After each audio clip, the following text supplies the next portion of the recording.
Good afternoon. Welcome to Open Classroom. I'm Janet Gilla, the Director of Professional Development for the Brown School here at Washington University in St. Louis. Today's program was going to be moderated by Associate Dean Lindsay Stark, but she's under the weather today. So I want to thank and acknowledge my friend and colleague, Tammy Orhood, our Director of Global Programs. Tammy and I are going to tag team. Thanks in advance for your grace, but we'll give Lindsay a day to recover her voice. So normally we lead off a program and I tell you what's coming up next on Open Classroom. And I'm going to tell you some things that are happening in the future, but these aren't actually sequentially what's next. This program today is the first in a series made possible by Roblee Foundation on advocacy and allyship. We want to move beyond just awareness of issues of equity and inclusion to suggest tangible steps that we can take with our time, our money, our personal interactions, our legislative advocacy to move towards a kinder, more equitable society. So our next program in this particular series is next week on Thursday, November 4th, with colleagues from the Heart of Missouri United Way. They're going to be sharing a model on working towards racial equity within organizations that goes beyond just HR policies. Really exciting work that they're doing there, and invite you to come back and learn from them. And then the second thing that I want to flag for this particular audience, on Thursday, November the 18th, we're partnering with the American Academy of Social Work and Social Welfare for a panel called A Social Work Perspective on Immigration Reform.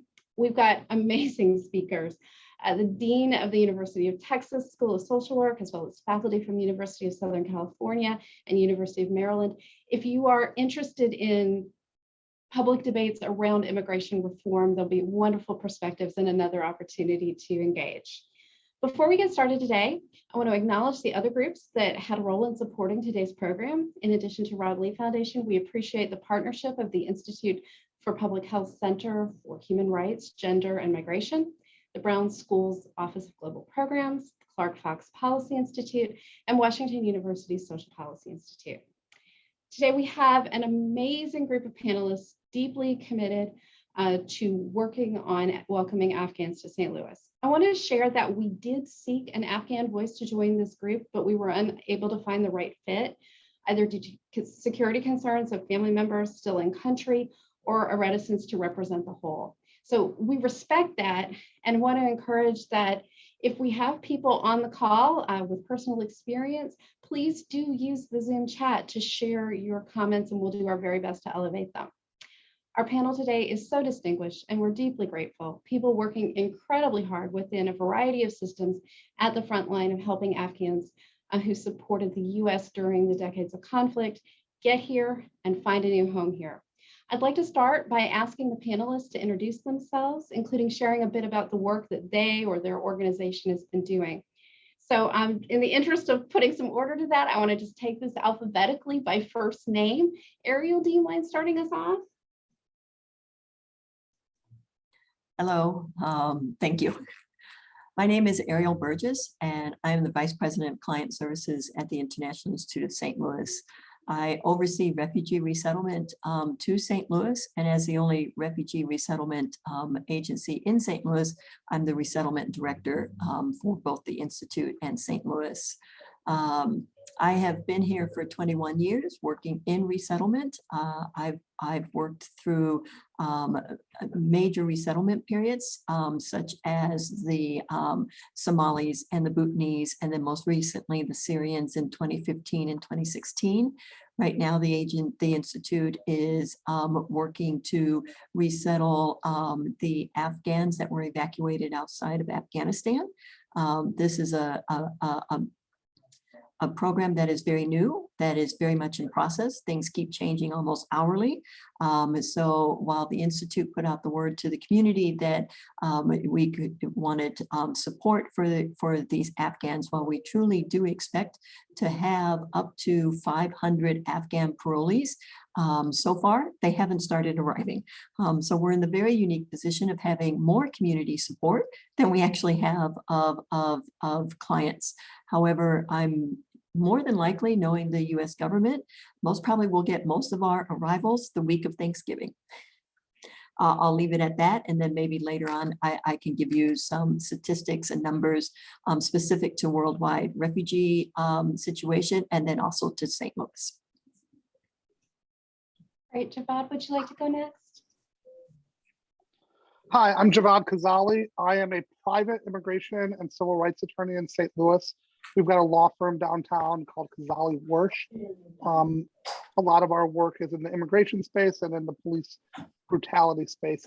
I spent 10 years at the Department of Homeland Security, U.S. Immigration and Customs Enforcement on the Joint Terrorism Task Force in DC, overseeing cases involving security risks. And then I ran one of the Department of Labor's immigration programs for 4 years. I actually have worked there. I'm on one of the boards at the International Institute, and I've worked very closely with MICA. So that's what we do. Great. Jessica, would you like to go next? Hi, I'm Jessica Mayo. I am an immigration attorney at the Migrant and Immigrant Community Action Project, or MICA project. We do lots of different types of immigration law and community outreach.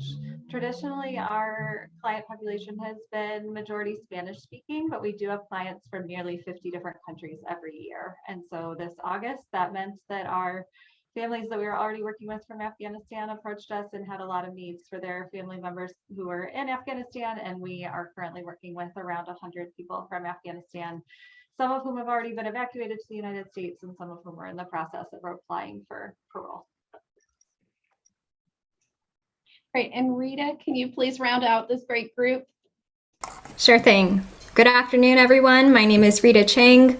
I am the Policy and Advocacy Coordinator over at the Interfaith Committee on Latin America, ITHCLA, and we are an immigrant advocacy organization that has recently announced its intentions to go statewide in its efforts to build community power to change how immigration looks in Missouri. And then I also wear the hat of program manager for the Immigrant Service Providers Network. And in that space, the ISPN, I would say, is a network of 53 organizations and individuals who are either direct service providers, like the folks on this call, or community advocates, and are all seeking to collaborate in whatever which way in order to build capacity, in order to make St. Louis a great place for immigrants in general. And so I'll pass it back to you, Janet. Great. Well, thank you so much. As you can see, our panel involves people working in multiple systems and at sort of different levels, individual, programmatic, and network. Before we move on, I want to open up to any of you just to clarify or share thoughts on a couple things that from the intros I'm still curious about. One, I heard the term parolee. That is not a term I'm used to, so I would love to ask somebody for a definition. And then the other thing that I was listening for is, it sounds like the scope of how many people we're expecting and when to expect them is still, sort of TBD. So I would love to ask for anybody to clarify the term and then share what you will about what you think we can expect in terms of scope and timing in our area. Well, at least I can answer about the term. Well, go ahead, Ariel. Go on, Job. If maybe you want to define the terms, and then I'll talk about expectations. Yeah, so the term, so basically you have, the term is kind of like a purgatory middle ground. You have people who are lawfully accepted into the United States through a visa, typically. These are people who are coming over either as students or visitors. They have some sort of a visa, or they're coming over here because they've been approved to be here permanently. Then you have all the people who've been vilified who are here undocumented. Parole is kind of a middle ground. What parole is a legal idea that you've been presented yourself to the government, and the government is letting you into the United States in anticipation that later on you're going to have some formal type of status. For us, it's actually great because it opens up multiple different routes depending on what the government does to eventually adjust these people and make them green card holders and eventually citizens. But the the basic too long didn't read of this is temporarily letting somebody in to the United States because the law hasn't really caught up in a way to protect them.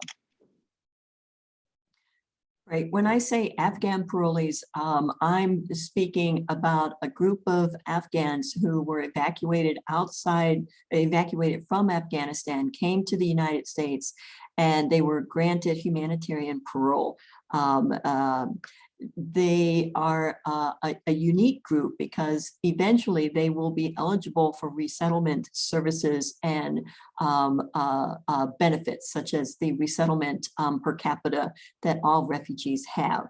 I don't know if other parolees are eligible for that. I don't think that they are. So when I say Afghan parolees, I'm talking about a group of Afghans that were evacuated to the United States and are on US military bases, and all their paperwork is supposedly getting done. It's a little haphazard, but supposedly it's getting done. For St. Louis, at least, arrivals have of these evacuated Afghans has not been as fast as we thought that they would be. St. Louis has been approved to resettle up to 500, I'm just going to say Afghans, whether they're SIVs, which is a special immigrant visa, whether they're parolees, or whether they're, quote, regular refugees. And we've also been asked to increase our number, which we are happy to do. We just are all sitting here thinking, okay, when are they going to come? To be honest with you, in September and even in October, I've had more what we call regular refugees coming to St. Louis from Africa and other places of the world. And I've had a few what we call walk-in Afghans. These are individuals who left the base and are now presenting at a resettlement site, which is not preferable. If you leave the base without a flight scheduled for you, you have to apply for resettlement services and benefits, and that approval can take up to 2 months or longer. So you're pretty much in holding for about 2 months where there's no funds and there's no services, at least through the resettlement stream that you're eligible for. I'm hoping every week that we get an increase in Afghan parolee arrivals. I don't know, I really can't look into a crystal ball and tell you here's when it's going to start. I get all sorts of numbers. I get information that the government wants to mostly empty out all of the bases by the end of the year. And maybe they will, but so far flights are not being scheduled routinely. Right, thank you for that. And saying we don't know is absolutely a legitimate answer. If you don't know, then it's not surprising that there might be some confusion out there. When I will tell you that the government in flights, if you work in refugee resettlement, you know that you're flying by the seat of your pants. You have to be incredibly flexible. I'm not kidding you when I tell you that one day I could all of a sudden have 50 people arrive, and I might have 24-hour notice of that. It's no joke. One year we had 99 people come in 1 week. So we're all very, very flexible. If you're a flexible working person, this is an ideal job for you. If you're a person who likes concrete rigidity, this is what we do, this is the process, not so much. And to give you an example, the Afghan refugees, because they don't have completed paperwork, there's not a process that we're going through for services. We're trying to make do with whatever the paperwork is that they have. Great. Thank you so much for that.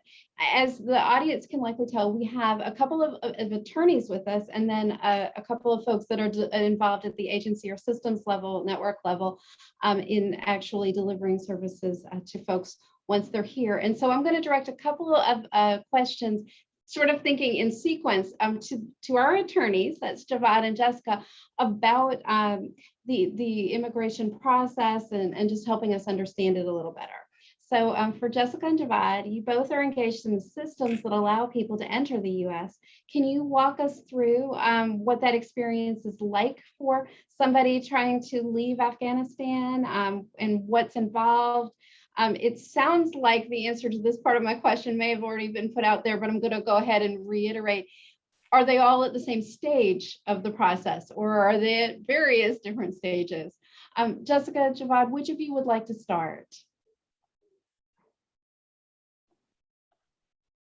Jessica, you want to take it or do you want me to? You've got your book, you can go for it. So the thing I like to point out to people whenever I do this is these are the immigration laws and regulations of the United States. These aren't cases, you know, there are 2,500 pages of immigration laws in the United States. It's the largest code in the history of America other than the tax code. We have to talk, when we talk about Afghans who are coming to the United States, you got to kind of put them into buckets. I think Ariel was talking about the first group. These were people who were evacuated out mostly by the US military, went to a military base, typically in Doha and Qatar, were processed there, background checks were done, then were flown to America and are on military bases. And we've been, the group I'm working with is in constant communication with the Department of Homeland Security and State Department. And what we've been told is that the bottleneck is that they're looking, the bases in the US are full because there aren't enough apartments in the United States to send them to. And as soon as the people get off the bases and can get to groups like Ariel, then the next group will come through. Then there's a large group of people who are out of country. These are people who are either through private groups like the groups that I've worked with former Secretary of State Jason Kander, or were just able to get across the border, who are now in limbo in some other country trying to get here. And then there are all the people who are still in country who are trying to get out. And I think the answers are very different. For the group that Ariel was talking about, we're just kind of in a waiting game. We're in a waiting game to get them off of the bases, get them to the resettlement group. And in one of the very few things that Congress seems to agree on is that these people should be treated just like they were refugees, which would allow them to access some services and then hopefully within a year be able to apply for their green cards that eventually get them citizenship. And the other big thing that is tied to their parole is the ability to work, because these people don't want to come to America and just become people dependent on the government. They want to rebuild their lives. They want to work. They want to do what the Bosnians did in St. Louis and help us rebuild areas. The people who are out of country that have gotten out, I don't know what's going on with them. There are different groups that are trying to get some of them to be taken to a military base. Some of those people have applied for humanitarian parole on their own and are waiting for that to be adjudicated and then hopefully can go to an embassy. The problem with that is with humanitarian parole outside of the system that is happening on military bases kind of stood up. We were seeing people file humanitarian parole applications for people who are not in the United States yet and get approvals in 2 to 4 weeks. Then everybody heard about it and over 100,000 applications were filed in a probably 2 to 3 week period. And now we're hearing it's going to be at least 8 months and could be into multiple years before those get processed. And even if those people get approvals, then they're stuck in some other country trying to survive there. And then they still got to get an interview at an embassy. And many of our embassies are totally shut down because of COVID. Then there's the third group. And the third group is the how the hell do you get them out of Afghanistan group? You know, even if everything works, how do we get them out? There's been talk about the UN restarting flights. There's talk about America going back in. In the end, the Taliban have full control over that. And there's some hope that maybe commercial flights will open again. But when that happens, then you run into the same problem that we have often with African immigrants who are people outside of the refugee process. You know, people who that the International Institute is now getting from Afghanistan have been processed through refugee camp. The people who can fly over here typically are people who have more of the resources, the higher income people. And they're often not the people who are at the greatest risks. So I don't know if I've got a great answer there. You know, the biggest thing I can say right now is we've got to fix this thing about getting people off of our bases and into houses. Great, Jessica, would you like to add anything? That was a really great overview. I mentioned that our organization is working a lot on the humanitarian parole applications, which are at this point going much more slowly than originally anticipated, which is really hard. A lot of being a lawyer is client expectations, and we were hearing pretty valid reports that the applications were being processed really quickly during the evacuation period. So I unfortunately got my clients' hopes up quite a bit too high, which is hard because I think there's been one of the interesting things about this crisis in Afghanistan is that there has been actual space for us as immigration attorneys to go in and do things. During the evacuation period, we were able to coordinate with Department of State and Department of Defense, and sometimes with the military. And now through these humanitarian parole applications, which this is really pretty unusual for refugee, other third country crisis type situations, because usually, even if we have clients whose family members are in a place where there's a war or where they're in danger, there's not a whole lot we can do. And so getting involved in it so closely through this has really shown the scale of the need and also the limitations of our system. So our organization is often, the majority of our clients are people who are fleeing danger and violence, often from Central America or Mexico. And in those situations, there's just never really been this sort of massive processing to try and escape and get to safety. And here we have sort of the possibility of that processing, of that, maybe they could get parole. Some people already have gotten parole or have gotten here. Or there might be these, special accommodations from Congress to grant people status even without going through the refugee process. But there are a lot of people, like Javad said, who won't be able to access that for whatever reason from Afghanistan, and certainly from many, many countries around the world where that's really not a possibility for them. Great, thank you. I'm going to stay with you if I can, Jessica, for the first response to the next question while we are sort of focusing on the legal issues. So I'm curious what you would say about how our systems are working or aren't working, for that matter, to balance security, but also getting people out of harm's way.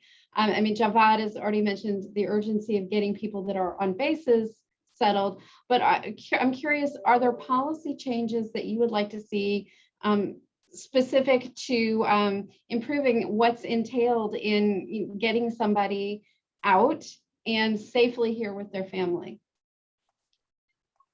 I don't have any specific policy change things. I can mostly just point out the problems, largely that the embassies, like Javad said, just are not working in much of that part of the world due to COVID. Also due to, in Afghanistan, there is no US embassy functioning right now. There's rumors of kind of like a shadow embassy in one place, but then the next week you'll hear, oh, don't go to that place because now it's been taken over by the Taliban. I mean, it's just, there's not a great functioning system. There are still efforts to do evacuations directly from Afghanistan. I believe they've evacuated about 200 people since the end of the evacuation period through these kind of more ongoing efforts, but a lot of those are either US citizens or lawful permanent residents, people who already have status here. So again, for the people who are either in Afghanistan and trying to get parole, or outside of Afghanistan trying to get parole and somehow get into another place, all we hear about are the problems. People are supposed to get police clearance certificates, but maybe they cross the border into Pakistan without a visa or without permission, and so now Pakistan won't issue them a police clearance letter. Or a very large number of people from Afghanistan do not have passports. They were prohibitively expensive if you weren't planning to travel. And so most of my clients, were not planning to travel before all of this happened. Now, if they want to get passports, they have to go through the Taliban in order to do that, which could cause security issues for them coming to the United States, because they could be flagged as having supported a terrorist type group, which could prevent them from getting lawful status in the United States. But we're not sure if the embassies will issue parole if they don't have a passport. There is a passport waiver allowed, but only in certain situations. So it really is just, it's a really big mess. I mean, everyone was able to watch the mess go down during the evacuation period, and basically it's just continuing, but just a little bit more in the shadows. Thank you for that. Javad, is there anything you wanted to add? Yeah, so the security, so this is like from my Joint Terrorism Task Force days. The security issues with Afghanistan are easier to deal with, yet potentially more horrific than what we have to worry about in other places. Over the lifetime that the US military has been in Afghanistan, we have been collecting biometric data from millions of people, things with iris scans and stuff like this. That is both helpful and hugely problematic. It's helpful because once we get the people to, the term that the military is using right now for these military bases is lily pads. Once we get people to lily pads, we're able to quickly run biometric scans on them and make sure that they're not on our list of bad guys. The bad part about this is a lot of that information was abandoned in Afghanistan. And both the Taliban and, more importantly and more dangerous, the Russians who have moved in there have access to this. You know, I think a lot of times people are like, oh, there's this piece of equipment we left there, and what's this non-educated Taliban guy going to really be able to do with it? But what they've done with it is they've given it to the Russians. And the Russians are able to use that stuff to now look for people who we think are good guys, which then goes to the fact that we need to get them out by any means necessary as quickly as possible. So when you hear people say, hey, we're super, super afraid of what if a bad guy makes it through these 60,000 people who have got here?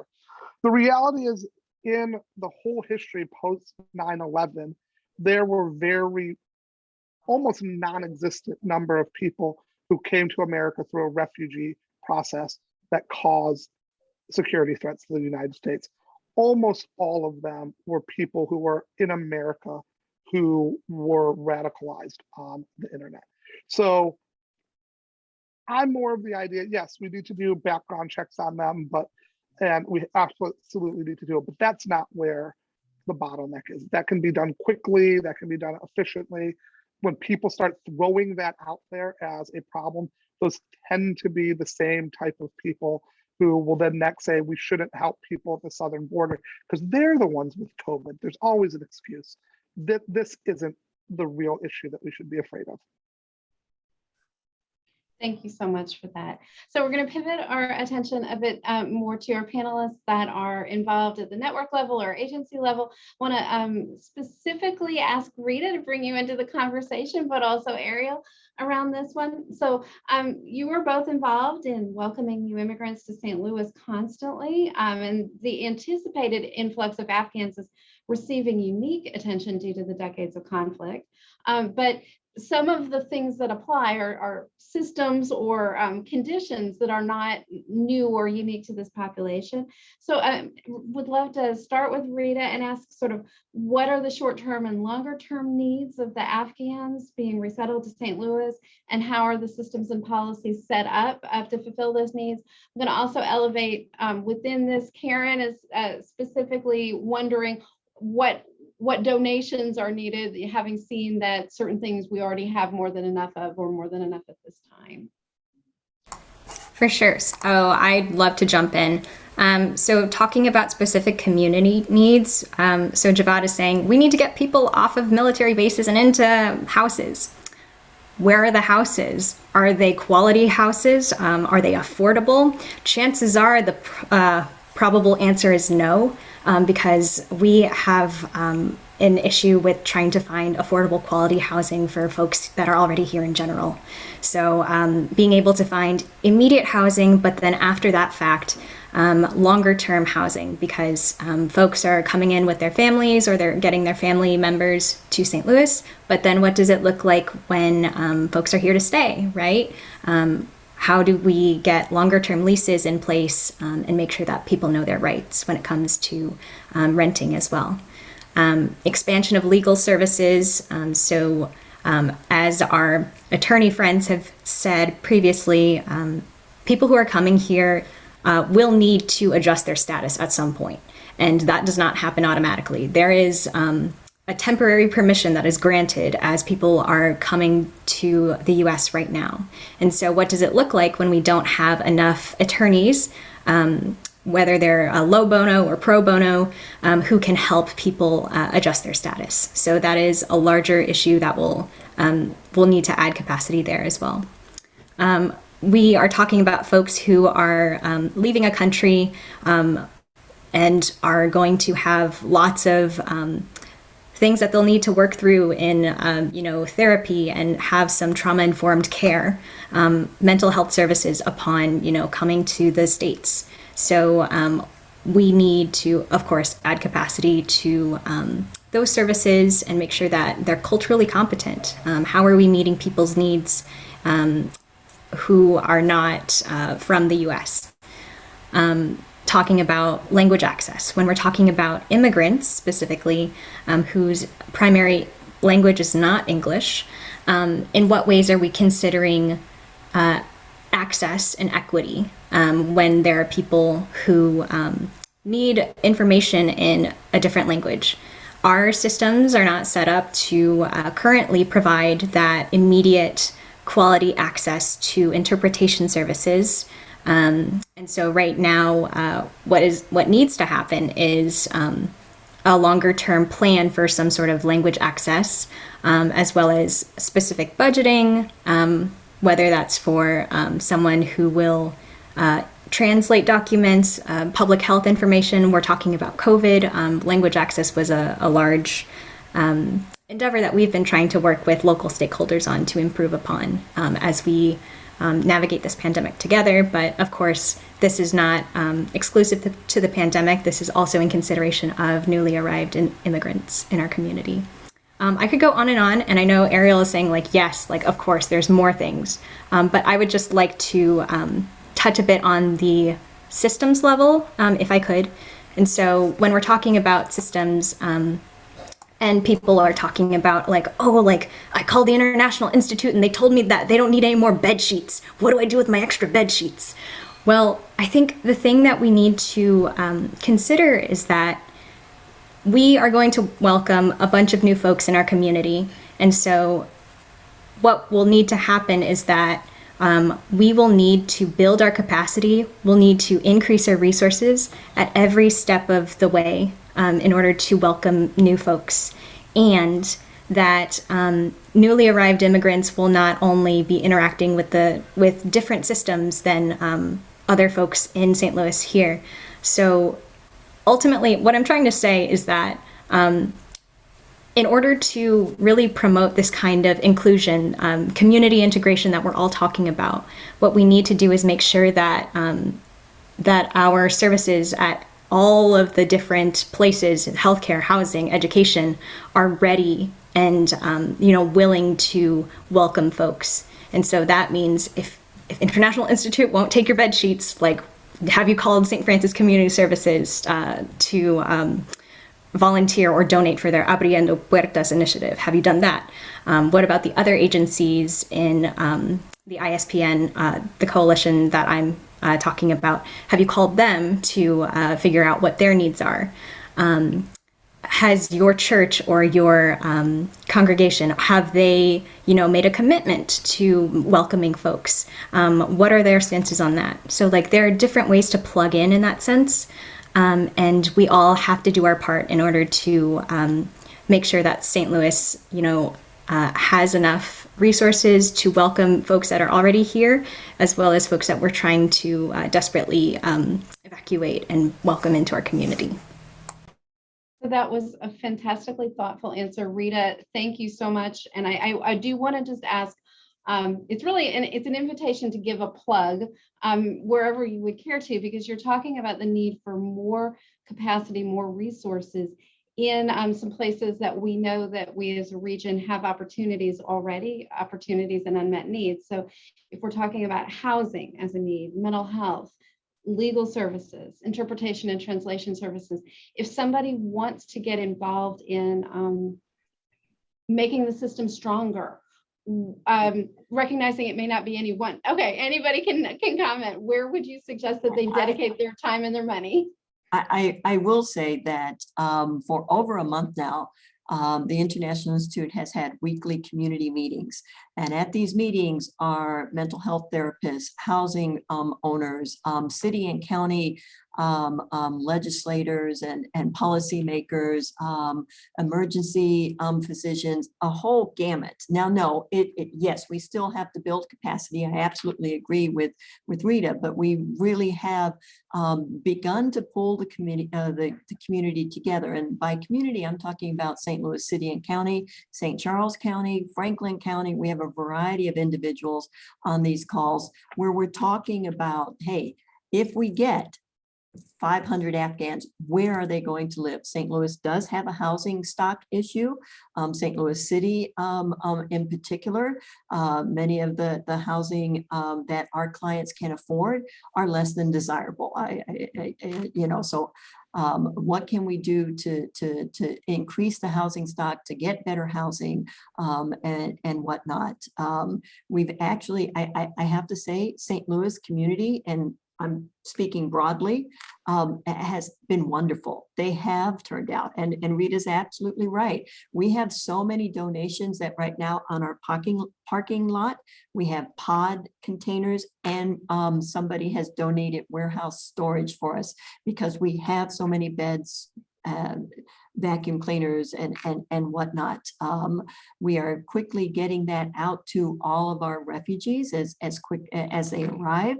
And when I say refugees, I'm not talking just only for the Afghans. It's for any refugee that does arrive. However, we have so much that we're still going to have an excess at the end of this year. So yes, other agencies that can take them, that can be contacted are Catholic Charities, St. Francis, any agency that's part of ISPN, because right now we are not taking material goods because we have no place to store it.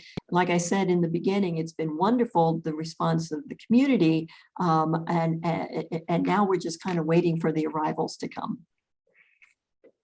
Can I chime in for just a quick second here?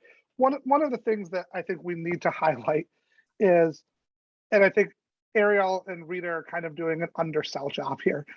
What the International Institute has done for decades has put us on the forefront of dealing with these types of refugee issues in all of America. I think, and Ariel can chime in if I'm wrong, I think 11 cities were initially picked to be the ones to get these people. And when you look at it size-wise, we're on the smaller end. Why? Because the International Institute has done this successfully over and over and over again. We're not rebuilding something. We are very, very lucky to have this infrastructure there. We're a very generous city, but in the end, if you ask me what we need here, it's pretty basic and simple. Cash. You fix housing issues with cash. We don't have enough time to build 50 new apartment buildings. If the houses, we can't afford them, we need more cash. So, often people want to say, hey, I want to go out there and I want to help, and the material goods are great, but sometimes, you're also just trying to get rid of, your trash. And there's a lot of effort taken into what's good and what they can't use. If you can get money to these organizations, they know how to get the greatest bang for the buck there. And, in regards to housing, the donations that we have gotten have enabled us to place refugees in more expensive, yet higher quality housing. Now, the issue becomes, after, can the client or the individual pay that higher rent going forward? After we pay 3 or 4 months rent or whatever, is there jobs that will pay them so that they can afford that higher rent? And I think like Mira just put a question in there about hotels. That is one of the things that the Biden administration is looking at. We haven't caught up to this because typically when you start talking about refugee resettlement, you're talking about mainly what these people are going to have available to them for the first year that they're in the United States. You know, We have and placed especially some of these families being larger. Go ahead. We have placed some individuals in hotels temporarily. Remember, the whole goal of refugee resettlement is to develop a life and a lifestyle in the city that you're located at. So living in a hotel is a short-term solution. Our goal is to get you in your own housing, to get you a credit score, to get you employed, to get the kids in school, to get you to learn English. We really want you to move forward in that resettlement period. The majority of our refugees currently coming to St. Louis, just currently, and it's likely to change very soon, have family connections in St. Louis. So they're staying with their families. So we haven't been using the hotels as heavily as we thought. Now, once we get these free cases, no family connections in St. Louis, we'll most probably use the hotels more. And hotels have reached out to us, the casinos and the hotels and Airbnb. We're just waiting for arrivals so that if we need to, we can use that temporary housing. Right. I Rita, would say that the one thing that we're struggling with, you know, Rita mentioned, these are individuals that are traumatized. I mean, imagine you fled for your life. You bargained, you brokered, you pleaded, you may have even pushed your way to an airplane at the airport in Afghanistan. You may or may not have paperwork or documents, you know, that you graduated high school or your last job, ID badge or anything like that. They are traumatized just from that ordeal. And then they come to the United States, and now they are also having a culture clash. You know, all of a sudden somebody is telling them that legally school-age children have to be enrolled in attending school. And, you know, that might be a culture clash for them. So they're trying to wrap their heads around this whole new world, literally new world that they're in. They're trying to get legal status. Yes, they're parolees, but you know they have to change their status in 2 years. They have to be law-abiding and all of that. So with all of that going on, they're just waiting for somebody to tell them exactly what to do. Okay, it looked like Rita wanted to get in on that. Yeah, I think I would just, you know, summarize and cap off this point and just say that, again, you know, we will need to build capacity at every level of our community in all of these different fields. And, you know, there are some funders on this call too. And so to those folks, you know, you have your own funding priorities. And so we have in the ISPN, there's so many agencies that work with a variety of different focuses.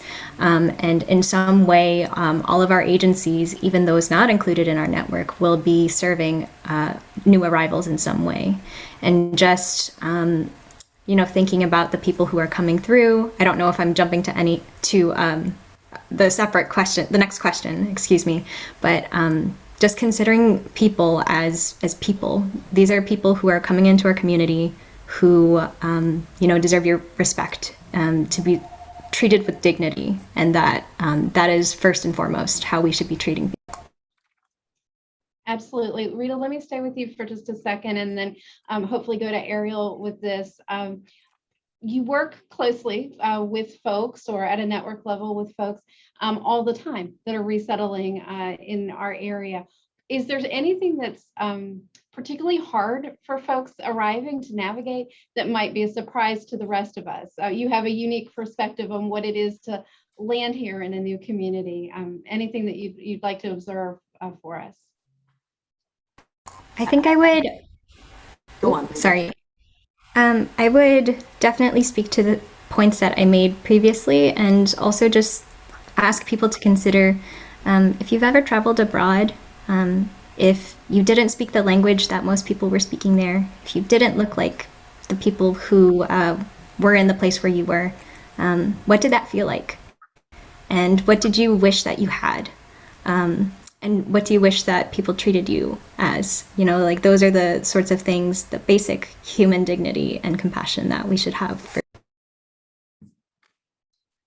I would just second what Rita said. However, being a social worker, I go back to the emotional mindset of refugees. You know, you will hear refugees say, oh, I was told I didn't have to go to work. Or, oh, I was told that I would be able to learn English for 9 months. And you know, that goes back to their mindset. They might not have been told that, but in their desire and in their mindset, that's what they heard. Refugees typically buy into that the United States is going to save them, we're going to rescue them, and our streets are paved with gold. They really buy into all that mass media about how great the United States is. Everybody has health care. You just go to a hospital and you're seen. They right, your job each shaking it. They buy into that because they have to. They have to believe that where they're going, they are wanted, they are loved, and they'll be taken care of. You know, if we were forced out of the United States and we ended up in, I don't know, Japan, would you know what to do? Would you be able to read the language? Would you be able to know who you could talk to? Can you talk to men if you're female? Can you talk to women if you're male? Would you know how to cross the street? And that's everything that our refugees are going through, in addition to trying to work through their trauma of why they came to the United States. Well, that really puts a fine point on it. Thank you for that. So at this point in the program, there's been a lot of stuff going on in the chat. I've seen some good resources, some people trying to make connections. That's fantastic. I want to invite my colleague Tammy, who has been able to keep a closer eye on it than I have, to jump into the conversation. Tammy, where would you take our conversation next? So first, I want to make sure, Jessica, there's a specific question for you about contact information for a client from Mary Hastings. So if you want to connect with her in the chat, that'd be great. So this one is a question from Lindsay, and it's really quite pertinent because right now there's obviously a lot of press and a lot of support for the Afghan refugees, and they're top of mind. But how do we keep this momentum going, especially when they haven't arrived yet, and we don't know when they're going to arrive? How do we keep the focus on, you know, the Afghan refugees in particular, but, you know, it'll be another group in a few years. If any of you have ideas about how we could do that, I think it's a great question.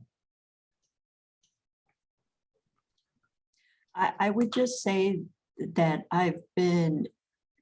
that we really need to focus on on refugees. I know that the push has been for Afghan refugees because they did help the US military, or the majority of them did. Now, many of the parolees that are now in the United States may or may not have had any contact with the US military, but they're refugees, whether they're parolees, asylees, SIVs, they're refugees. And that's what we need to focus on to continue to build St. Louis. You know, refugees bring a variety of skills that are beneficial to the United States, and in particular St. Louis. And whether it's the Afghans that are currently the majority of refugees, or the Somalis, or the Bhutanese, or the Syrians that we've seen in the past, we need to be open and welcoming to refugees in St. Louis. Great. I mean, there is no greater fix for a city that is losing population than an influx of refugees, asylees, immigrants, anything that you can find. And you can see that it's always worked for St. Louis. So regardless of if they're from Afghanistan, or from Syria, or from Honduras, or from Haiti, they're going to be hugely helpful for what ails the city. So that's an interesting juxtaposition to another question we had about sort of what the collaboration is with local leaders. Ariel mentioned that some of them were attending your round table, but how much conversation and collaboration do we have with the the leadership in St. Louis and St. Louis County to some extent, because of course we have this weird bifurcation. And should we be doing more with the leadership, or have they been fairly supportive? In order to be a resettlement agency, you have to have a Department of State contract. And that Department of State contract stipulates that you have meetings quarterly or more regularly with local politicians and legislators. So I regularly meet each quarter with the City of St. Louis Mayor's office, and also with people from Family Support Division for benefits, with landlords, with St. Louis Public Schools, which has the ESL school program, with healthcare providers, and a variety of others at this quarterly meeting. And we sit around and we talk about refugees that are here and refugees that are expected to come, and is there capacity? What happens if we do have 1,000 students enrolled in St. Louis Public Schools in 1 month? Who can do the registration? What day will the registration be? How about the vaccinations that they need? So we kind of talk through all of that process. Under the Trump administration, resettlement agencies were required to get both the governor's sign off on resettlement, and also the city, in our case, city and county sign off. And St. Louis and the International Institute did get both the governor and the St. Louis County and St. Louis City mayors or representatives sign off. That's great to know. Rita, you wanted to add something? Yeah, I think as a general rule, everyone on this call could even just call up their, representative on the St. Louis City or county, wherever you live, and just express that you would like your government to do more to welcome folks who are coming to our city, who are coming to our county, wherever. Because I think the government at this point, when you say government, it really does depend on who exactly you're talking about. But they are all involved in very different ways, and that are not, I guess, as cohesive and collaborative as I think some of us would like. You talk to one person and then you got to talk to every other person. That's how bureaucracy works.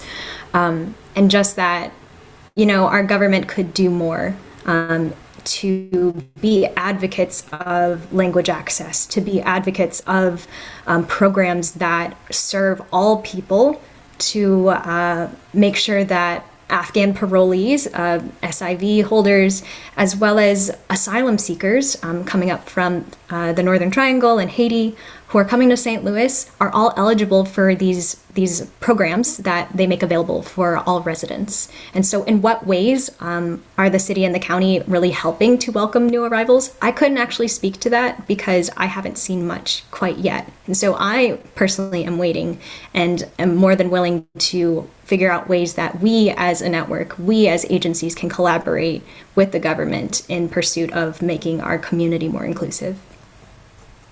Okay. Yeah, that's really, really helpful. So one question, Jessica, I'm going to ask this one to you to start with, because you've been working with refugees this entire time, even though we've been focusing on Afghan refugees here. So could you tell us a little bit about how COVID has impacted your work and the legal process, and what that looks like for refugees right now? Sure, I can speak a little bit to that. The immigration process goes through lots of different federal agencies, and as all of us were affected by COVID, so were they. Processing times are generally just really long for any sort of immigration process, and they've really skyrocketed since the pandemic. Applications that used to take 6 months went up to a year, and some are now up to like 2 years.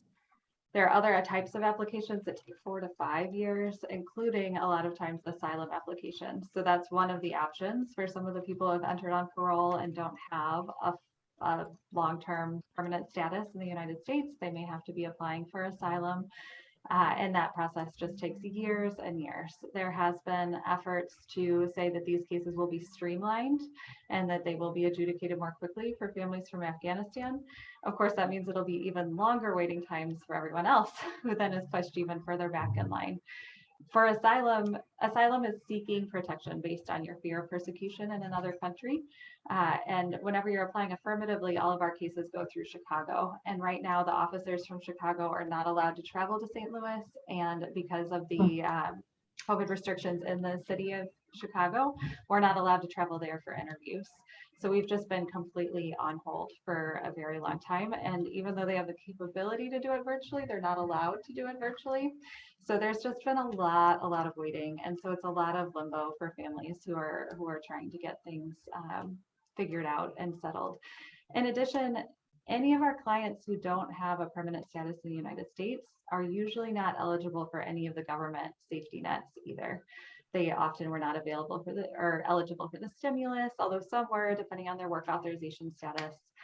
Many are not eligible for food stamps or any other type of aid. So that's one of the ways that we have seen the St. Louis community really come together is through some kind of mutual aid programs.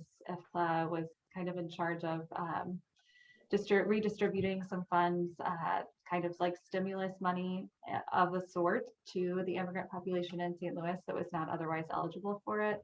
But people have been hit really hard, and with the eviction moratorium going on and off, and there's just been there have been a lot of needs among the immigrant community in general in St. Louis. Thank you. We just want to remind people there have been quite a few resources put in the chat. Many of you asked about additional ways you can help, additional trainings you can seek, that sort of thing. The two prominent ones are the ways to get involved through the International Institute and then Rita's organization, the Immigrant Service Provider Network.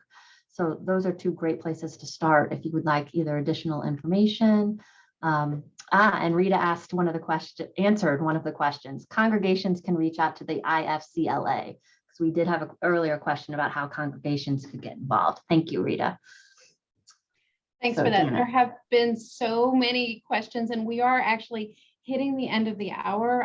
Before we go, I want to allow each of our panelists just a minute to sort of hit a key message. This audience of people wants to help. They want to be constructive. That's going to take different forms for different people. But I'd love to ask our panelists to leave us with one idea of something that you could do. I'd like to take this sort of the reverse of what we did with our interests, and we'll do alphabetical order in reverse. Rita, what's one thought you'd like to leave us with? Gosh, I wasn't prepared, but I guess I'll just verbally process with you all right now. I would say really think about what your values are, what you care about. What we're asking of you is not to silo your issues and be like, okay, care about immigrants today, and then you're done, check the box. But more so, really think about what are the things that you stand up for, that you show up for? Why is it important that St. Louis is an inclusive and welcoming community for you and for the people that you love? And that's exactly what we're asking of you to do as well, to make our community inclusive so that we can continue to be a place where people can come and live and thrive, and all of the systemic things that we talked about earlier. Beautiful. Jessica, can I go to you next?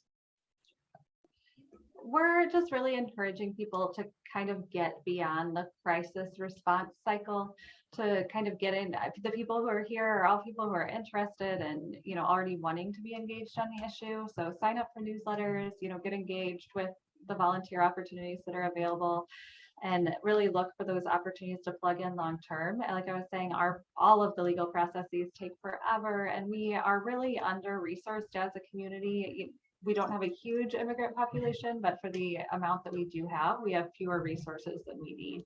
So my organization, the MICA Project, is continuing to try and grow to meet the need that we are constantly seeing. We are always turning away lots of people because there's just not enough capacity. So the more we can get everyone plugged in and engaged and kind of committed for the long term, the more we can build that capacity so that we can better handle the larger scale crises that do come our way. Beautiful. Javad, could you chime in? I think one of the bigger things that we should also look at is what our immigration system is going to look like in several years. We are at a place where, but for a filibuster, we would be able to pass comprehensive immigration reform that 80% of America approves of. And all of that could be lost at different points. So our system for immigration is utterly and totally broken.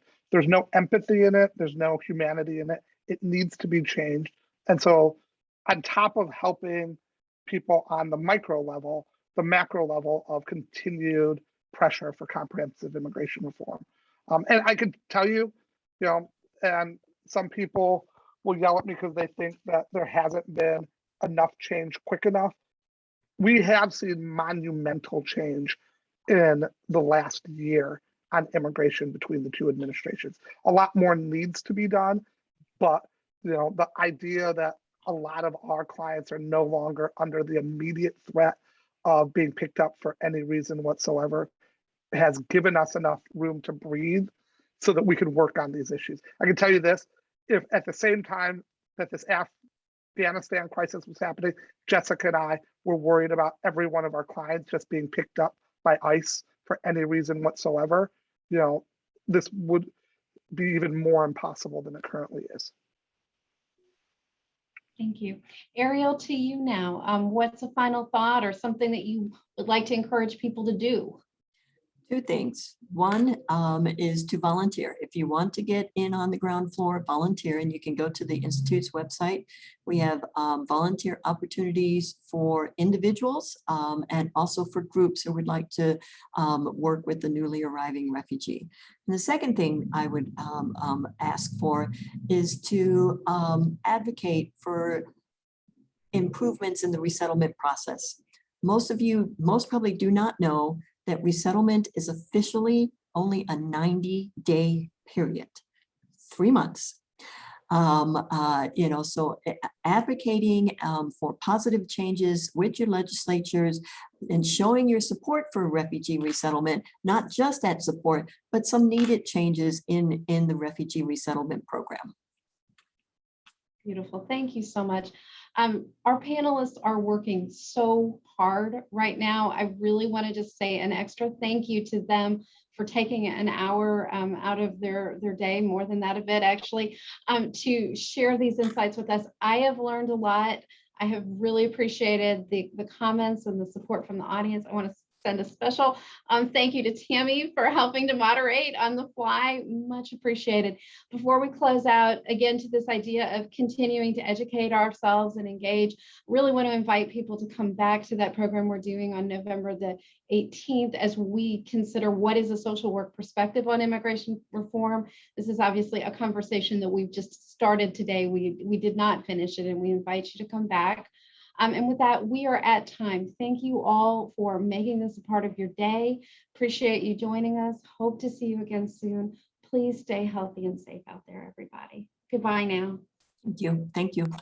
Thank you.